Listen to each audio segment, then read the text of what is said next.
Hello and welcome to episode 9 of Making Sense, a Eurodollar University production. My name is Emil Kalinowski and I'm coming to you over the podcasting networks of iTunes, Google, and Spotify. Of course, you'll also be able to see a simulcast on YouTube where you'll be able to see the graphs we reference and some of the articles that Jeff wrote. Who is Jeff? The head of global research at Alhambra Investments, Jeff Snyder. Jeff, good to see you again. We're going to be talking about Japan this week because they went first. I think we've often heard of we're all becoming Japan, Japanification. And when it comes to monetary matters, they've been at the tip of the spear and have provided the world an example by which to follow or ignore. Well, in your article, there was never a need to translate Weimar into Japanese. You talk about the lessons learned and mostly unlearned or not learned. Yeah, Emil, good morning. And I think that's the important point about Japan. You're right. They always seem to go first, and yet, they're not an example to follow. They're an example of what to avoid or what not to do. Yet for some reason, that's what everybody ends up doing anyway. It's as if there are no alternatives out there. There's no alternatives intellectually or, technically even. But so Japan's an interesting case to understand, so as to understand not only where we are, but how we got here. I mean, where does all of this, what is the foundation stuff behind, for example, quantitative easing? Where did that actually come from, and how does that play into the situation that we're in across, not just the United States, but Europeans and everywhere else? Quantitative easing has gone global, despite the fact, as you pointed out, there's this Japanese example to have avoided. Well, let's get into it, and we're going to have a third person assisting us today, and that's going to be Mr. Friedman, of course. And you use his article from, when was it, Jeff? When did you write that article? Well, it was originally in 1997, late 97, but it was reprinted and widely distributed in early 98 through the Hoover Institute. And it caused a lot of big stir at the time because it was a pretty radical, at least it was thought to be a radical approach. But essentially, Milton Friedman's view was that, listen, hey, dummies, low rates does not equal stimulus. It's his famous interest rate fallacy that he first brought up and caused a big stir in 1967. When he said, you guys have got it all wrong. Low rates mean tight money. High rates mean loose money. And of course, he was absolutely right because, just after 1967 was the beginning of the Great Inflation. And how did interest rates behave during the 1970s and the Great Inflation? We associate loose money with low interest rates because that's what we're told and that's what we're taught. But he was right. I mean, he was proven right away in the 1970s. Interest rates skyrocketed as inflation got out of control. So loose money, high rates; tight money, low rates. Now, what he pointed out in the article is that the Japanese Bank of Japan had done, taking a subservient role to the government. And then, I didn't go into the article, but there's a lot of political history involved here, where the Bank of Japan technically was not an independent government agency at the time. But regardless, monetary policy from the crash in 1990 until around 1997, 1998 was almost an afterthought. And basically what the Bank of Japan did was they did what the economics textbook said. You lower interest rates and that equals stimulus. So those lower interest rates, those lower money rates set by the Bank of Japan were meant to aid the fiscal side, which was the Japanese government going crazy, spending on all sorts of things. Now, initially, Friedman he ascribed a lot of power and importance to the Bank of Japan. And from the article I read, which is called Reviving Japan, you can find it at the Hoover Institution, April 30th, 1998. He is ascribing a lot of power to the Bank of Japan, and he's saying that they conducted policy appropriately during the 70s and 80s. They managed the money supply up and down. And so that was sort of interesting, is that he thought that they did have a lot of power. Jeff, what do you think? Were they actually managing the money supply up and down in their country? They were more than maybe most people realize, but probably less than Milton Friedman assigned. Friedman, there's a lot to like about Milton Friedman. There's a lot to dislike, and we'll get to the dislike in a minute here. But he's looking at, he called the U.S. Federal Reserve, the high tide of the Federal Reserve, is the 1920s. So before the Great Depression, he thought the U.S. Federal Reserve had done a bang-up job, and he said what he saw was that the Bank of Japan was doing the same things in the 70s and 80s as the Federal Reserve had been doing in the 20s. So if he thought that the 1920s in the U.S. was the high tide of the Federal Reserve, he obviously was going to think the same thing about the Bank of Japan. Now, most rational and unbiased and honest people would say, well, wait a minute. Just like the 1920s in the U.S., 1980s in Japan was awfully bubbly. And in fact, that was the main cause of the problem to begin with, was a property and credit bubble that just absolutely collapsed. So it's tough to reconcile that reality with Friedman's opinion that both central banks in their bubble periods were performing really well. But he's right. I mean, there is some truth to it, and that's usually the case with a lot of these. John Maynard Keynes is another one. You may not like the way that he followed his own advice into probably the wrong direction, where a government-centric approach, but a lot of what drove Keynes in that direction was correct. The same thing with Friedman. The attention to the monetary system and not just glossing it over with interest rates. That was where he really provided a lot of value, where I think a lot of people can follow, if maybe not follow him all the way to his end conclusions. And so when I was reading his article, there's a nice table in there.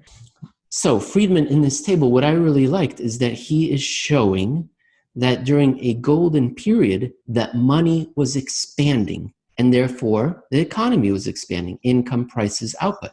And that made a lot of sense. But you'll notice in the table, there's a footnote A, and he defines money as M2 plus CDs for the year earlier than the indicated period. And that was my first clue. That was the moment when I said, hold up, wait a minute, something ain't right. M2 plus CDs, that's not a good definition of money. So that's when I began to wonder whether or not Friedman was defining money correctly. Was the Bank of Japan more clued in? Were they looking at a much broader definition of money? Yeah, in one sense they are, but I don't know if it's broad enough. The Japanese, again, we talked about at the open here that their pioneer approach is the Japanese have been more attuned to broader money supply metrics. Now, whether they go far enough is a completely different debate. And I think in the case of analyzing Japan, especially in the 90s, it almost doesn't matter. I think, the central point Friedman was making was they took their eye off the ball. Because at one point they tried, as the Federal Reserve used to do, they tried to manage base money or the money supply in a very specific and rudimentary format. However, it got out into M2 and CDs and all these more complicated topics that you and I talk about all the time with the euro-dollar system, there was still more attention paid in Japan to the monetary supply issue that sort of seemed to go away once 1987 and afterward the bubble collapsed. And it was as if the Bank of Japan said, okay, well, we're just going to lower interest rates and hope for the best. That was essentially their solution to what was a massive, enormous bursting of an asset and credit bubble, was we'll just lower interest rates and we'll let the government take care of the bulk of it by spending like drunken sailors. And that's what I was wondering, it seemed, according to Friedman, like the Bank of Japan was following the money. Great, that's what a central bank should be doing. But then all of a sudden, in the 90s, they stopped and they switched to interest rates. And I couldn't quite reconcile it. And maybe you know the answer why they would have done that. Was it simply because they saw, well, that's what the Federal Reserve is doing since the 80s. That's what the Bank of England has done since 1971. Do you know why the Bank of Japan gave up on the idea of focusing on money supply? Well, it's a complicated issue of history, and remember, keep in mind, the Bank of Japan was not an independent agency at the time. There was a lot of blame going around that, contrary to Milton Friedman, the bubble was assigned to the Bank of Japan, and a lot of people in the government said, "Hey, you guys screwed this up. We're sidelining you. We're putting you off to the sideline because look, you got us in this mess to begin with. So just lower interest rates and stay out of the way for us. We'll fix your mess." So there was a lot of that happened. There was also some, the Bank of Japan realizing they were in real serious trouble and then reaching out around to central bankers around the world and saying, well, what do you guys do? We're over here trying to manage the money supply. It led to this great disaster. What do we do? Well, what is Alan Greenspan going to say? Oh, all you need to do is move them interest rate. That's all it's powerful stimulus. Just lower the benchmark money rate and that'll be fine. So I'm oversimplifying, but a lot of it was, hey, things didn't work. What do we do now? And so Bank of Japan was in some ways sidelined, and in other ways they were trying to do what everybody else was doing. And what happened was they completely changed their approach and left it so that through this lost decade of the 90s, mostly what they did was lower their benchmark rate. Regardless of whether or not that worked, that's what they did. And that was that's what caused Milton Friedman in 1997, reprinted in 98, to start to say, hey, you guys got to do something different here. If you want to get out of this lost decade, this economic rut that you're in, you got to go back to paying attention to the money supply. And that's exactly what he said.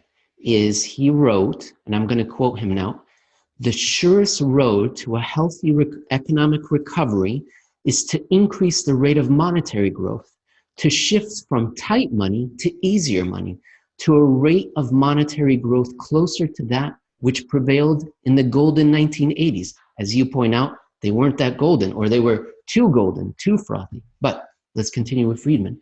But without, again, overdoing it. Great.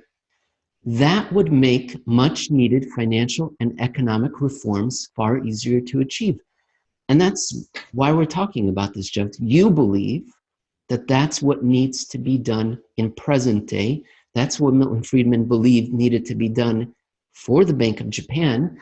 But then Milton Friedman offers a suggestion. I think, Emil, before we go on, let's back up here a minute, because I think your initial impulse was right. Was Milton Friedman actually taking a look at the money supply as it was? M2 plus CDs, that seems kind of weird. That seems kind of, I think he was trying to get some sense of the monetary system.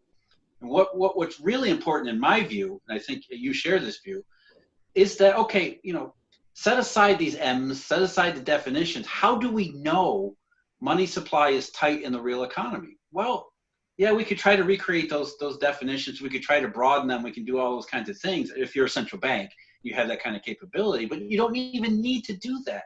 Just look at the bond yields. Look at the government bond market, the rate for the risk-free. That told you everything you needed to know. And it conforms specifically with Milton Friedman's interest rate fallacy. Bond yields in Japan fell throughout the 90s, and that was wrongly attributed most times, especially in the mainstream media, to the Bank of Japan's rate cuts. That's not what was happening. What was happening was the banking system and the financial markets in general were holding the most liquid, safest instruments because money was tight. The very reasons that Milton Friedman cited in 1967 for why you see lower interest rates associated with tight money in the real economy.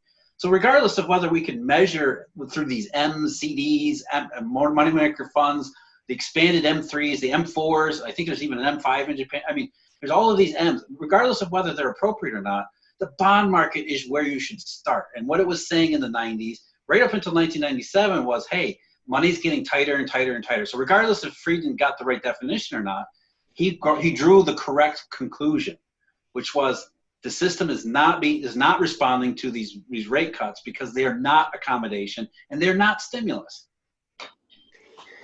For those of you playing the making sense bingo, there is one square there where Jeff will reference this quote from Milton Friedman. It happens often enough. I'm not going to read all of it, but let me just read one sentence. Low interest rates are generally a sign that money has been tight, as in Japan. High interest rates, that money has been easy. So that's what you were just referencing, Jeff. But speak to me as if I was a small child or a golden retriever. Why exactly do low interest rates signal that money is tight? We can go back to John Maynard Keynes, of all people, to really understand what's going on here. In his book, A General Theory, he called these liquidity preferences. And there's reasons why people, businesses, banks, they want to hold liquid instruments. And one of the reasons is transaction. You've got to have liquid balances because if you want to go to the grocery store or the gas station, you have to have money in your pocket in order to be able to do that. There's also an investment consideration. The investment consideration probably is a more of a more relevant to the topic of the banking system, in that I'm going to hold liquid money because I have, I'm a bank. I have customer deposits to make. I have my own, I have my own business considerations to fulfill. However, if I've got liquid instruments and liquid cash, and there's an opportunity in the real economy for me to use that money where I can get a sufficient return adjusted for a perceived risk, then I'll use that money in the real economy. I'll let that money flow out into the real economy, because the risk return environment is such that it makes sense to do that. It's always risk adjusted. You got to keep that in mind. It's not just, oh, somebody's got this pie in the sky scheme where they're going to guarantee you 25% returns. Well, that's a low probability kind of a thing. So the risk is really high with that kind of a thing. So it's always about risk adjusted perceptions of opportunities in the real economy to give up your liquid instruments, to give up your money that you're holding, so that it flows out into the rest of the system. If you don't want to do that, if you think the risk-adjusted opportunities in the real economy aren't that good, then you tend to hold the most liquid instruments, money equivalents, regardless of their low rates. And so that's what happens. If there's not an economic opportunity that makes sense according to risk in the real economy, the financial system in particular, especially in a place like Japan, which is totally bank-centered, then the banking system holds the most liquid instruments, the most money-like instruments, regardless of price and return, and everybody piles into the same thing, which has the effect of lowering risk-free rates, lowering lower risk yields all across the board. So the lower yields that you see where everybody's piled into the Japanese government bond market is a sign that money is tight everywhere else. Jeff, what you just described is what I believe most people think the stock market does, that the stock market reflects that collective opinion regarding future economic opportunity. But you're saying, well, you didn't say don't look at the stock market, but you did say the bond market is where we'll find that answer. This is a little bit off topic, but is the equity market less insightful when it comes to this collective opinion regarding future economic opportunity than bond markets? Yeah, I think popular imagination has the stock market as the discounting mechanism about what's going on in the economy, but already it's 1, 2, 3, 4 steps removed from the real economy, and it has been more and more over time. Who's trading in the bond market? It's the banks who actually create money through their balance sheet and activities. And oh, by the way, their customers are real economy participants. So the bond market is situated right next to, if not directly inside the real economy. The stock market, who's in the stock market? It's not at all the same thing. And most of what passes for, how the stock market works in the financial services industry, it's not at all the same thing. It's not the same kind of discounting of real economic, especially real monetary conditions, which the banking system knows that nobody in the stock market side of things seems to even care exist. And I can tell you, I can tell you personally that most people in the financial services industry really don't want to know what goes on behind the scenes. They just want to believe that, hey, stocks go up, everything's great, the market is the market, and we don't care what's going on in the bond market and the monetary system, because there's this guy who's called the Federal Reserve Chairman who will take care of all that stuff for us. And as long as he does, we don't have to think too much about it. So the professional financial services industry has done a tremendous disservice by removing the stock market even further from on-the-ground conditions, which is the banks and the bond market and the real economy. Jeff Snyder, Chief Investment Officer of Alhambra Investments. It's a registered investment advisor, and that's why Jeff says he has personal experience in perceiving the popular perceptions.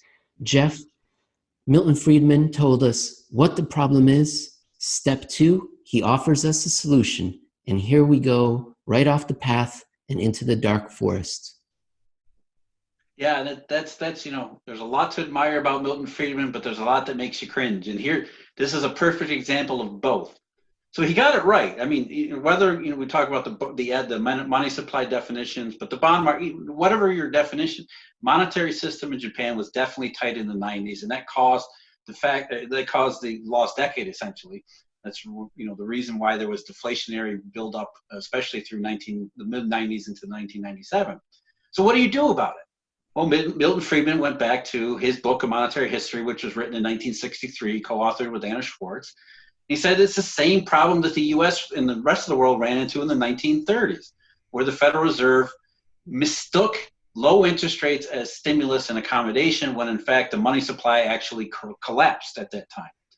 So the solution was, in both cases, according to Friedman, quantitative easing, which is nothing more than the Bank of Japan goes into the bond market, buys bonds, pays for them with bank reserves, which has the effect of increasing the stock of base money. And this is where it gets into our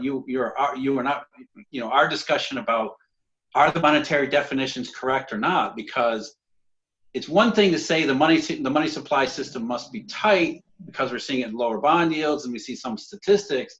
But where the rubber meets the road is, if you're doing bank reserves, if you're doing quantitative easing, if you're raising the level of the central bank's balance sheet as a monetary response to a tight money problem, are you really sure that bank reserves are the same thing in this modern, highly fluid, highly fungible, bank-centered system? Are bank reserves the same thing as base money?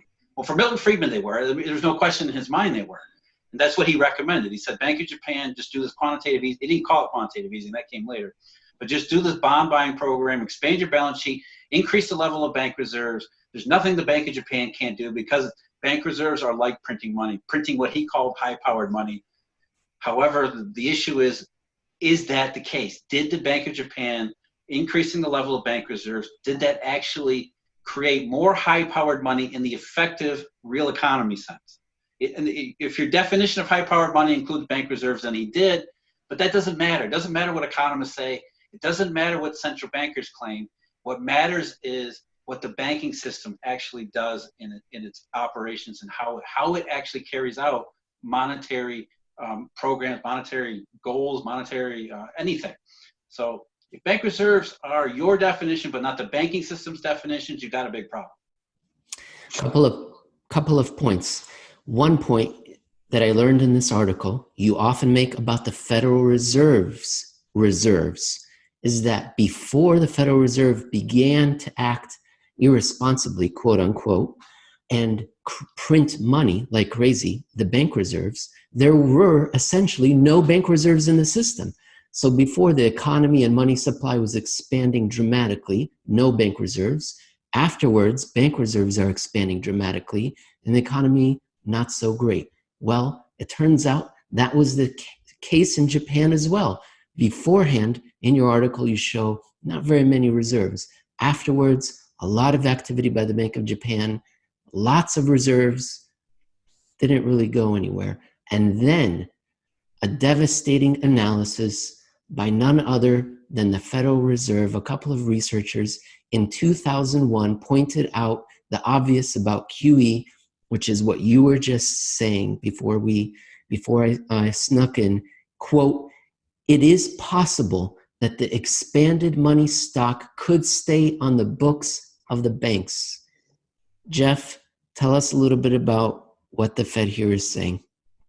Well, they're just saying what we were just talking about, which is bank reserves might not actually be the form of money we think they are.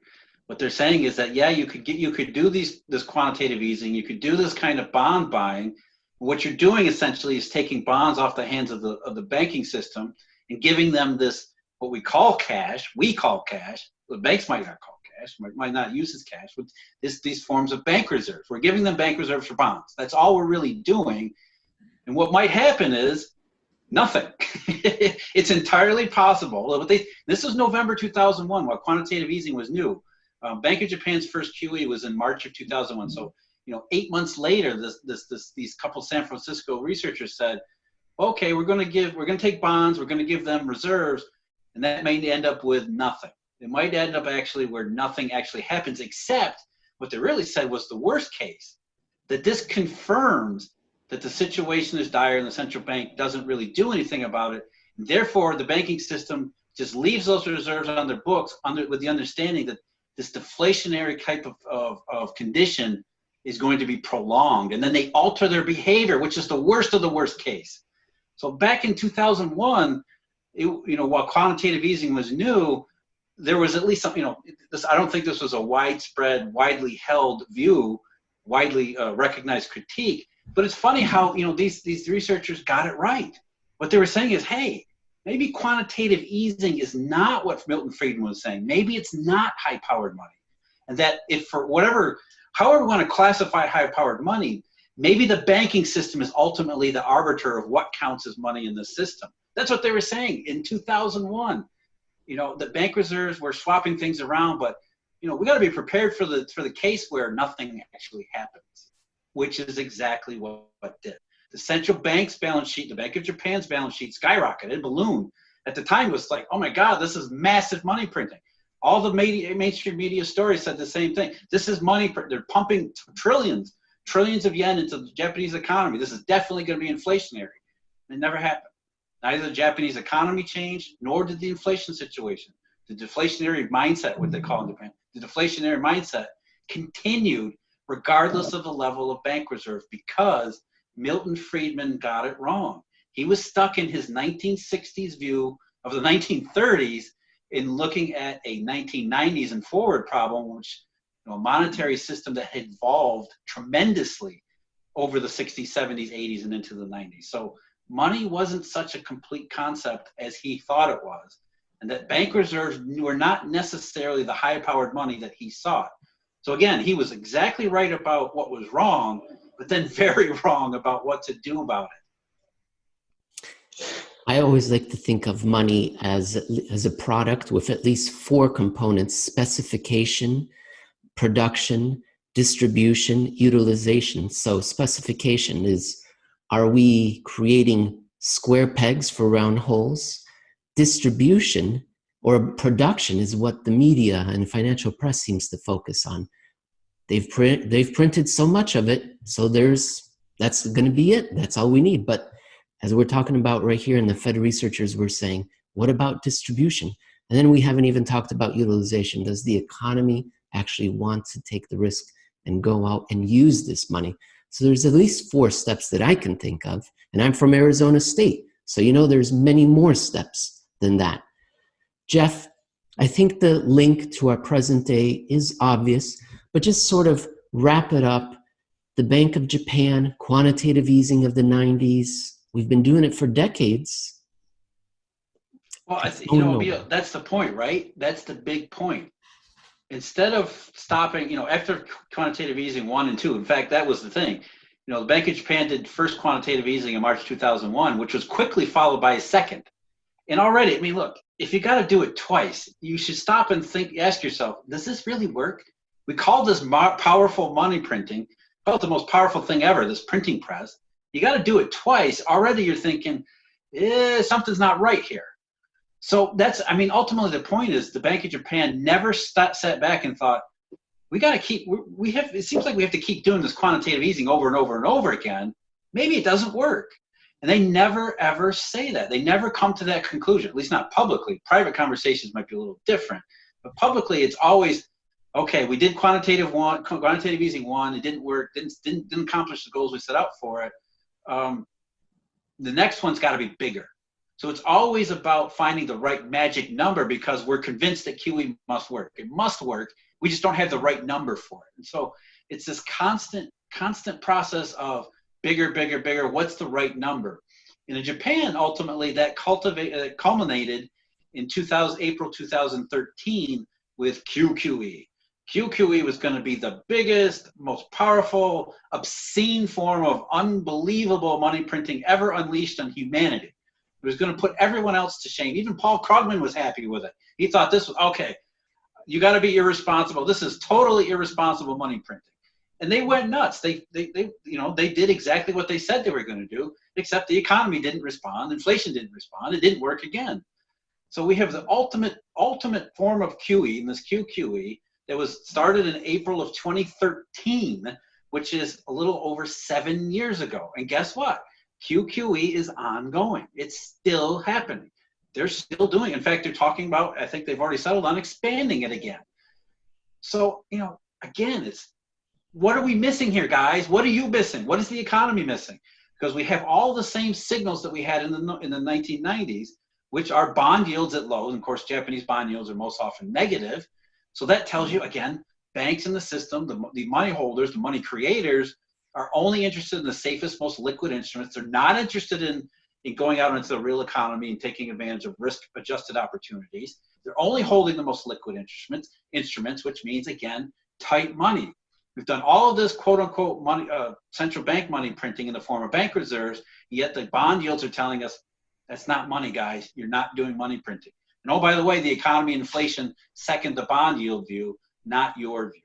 So that's what we got to take away Japan is stop doing this. Okay, there's a point where you got to look at the evidence, you got to look at the economy, you got to look at bond yields and stop, trying to argue with the bond market and say it's wrong and say maybe they know something that we don't. Maybe quantitative easing is not money printing. Maybe bank reserves are not high-powered money, and that maybe we should start figuring out what is. That's really the issue here, is that we're following, as you pointed out right at the beginning, Japan was a case to avoid, and yet the entire world is following them far more closely than they ever should.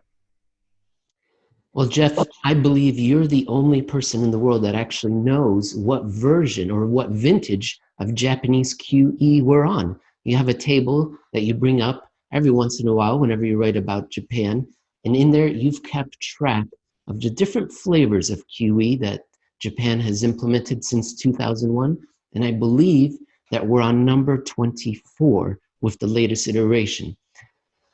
I know there's that quote regarding the fact that if you repeat the same thing over and over, that's the definition of insanity.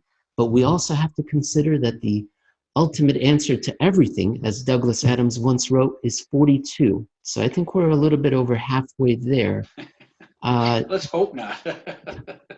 42, can you imagine QE 42? What would that even look like? The Bank of Japan buying trees? I mean, it's absurd to even consider. But that we're long past the idea of absurd. We're way into Alice's Wonderland here, because it's completely nuts. It really is. And again, it's one of the complex things in relationship I have with Milton Friedman is I want to admire the guy because there was so much he did, but then there's so much that it just you have to shake your head and think, well, because he said this, it gained so much credibility, and that may be one of the reasons why it stuck around so long. The great monetarist, the guy who invented the monetarist school, says this is what we should do. He wrote about it in Monetary History in 1963. He admonished the Bank of Japan harshly in 1997-98. So, we're doing what he said. It's, maybe the guy was wrong.